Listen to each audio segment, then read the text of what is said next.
Here's how to play Fortnight by Taylor Swift on piano, slow and easy. I'm going to play through it and then slow it down and show you how to do it. It goes like this.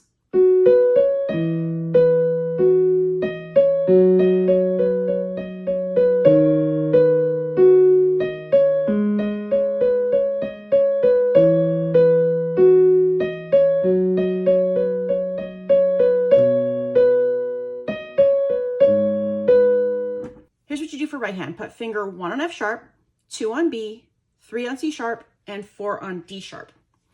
And please play 1, 2, 3, 4. Good, because that's how the beginning of it goes. The next thing we kind of need to learn to do is play 4, 3, 2, 3, 2. 4, 3, 2, 3, 2. Please do it. Ready and go. 4, 3, 2, 3, 2. Good. And those are the two hardest parts. And if you can do that, you can do the whole thing. Let's start by reading the first line together. Ready and go.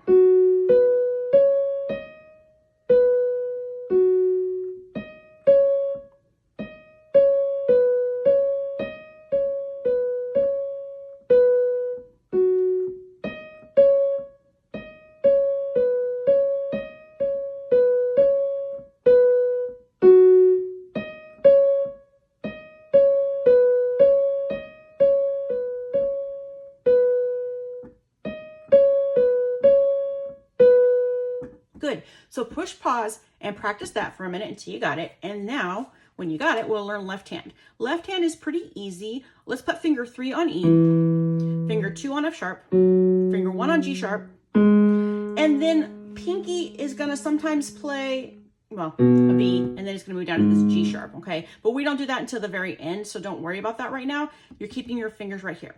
Okay, here's the pattern. It's going to play an E, then it's going to do F sharp, D sharp, then the high G sharp. Then it kind of repeats. E, F sharp, but this time it goes B, and then it goes down to the low G sharp. Okay, so press pause and practice that until you have those two lines. Now let's try both hands together. Okay, your right hand, F sharp, B, C sharp, D sharp. Left hand's on E, F sharp, G sharp. And please play 1, 2, 3, 4, but when you get to 4, press E. So we're gonna play 1, 2, 3, both. Give it a try. Ready and go. 1, 2, 3, both. So that's what it's gonna feel like when we press both. We're gonna read through it slowly. So here we go. Ready and go. E, F sharp, D sharp, G sharp, E, F sharp, B, G sharp, and the last G sharp is the low G sharp. Good job. Click the box to go check out my free piano webinar and my courses. And yeah, or click for the next video. It's up here somewhere. Have a great day. Bye.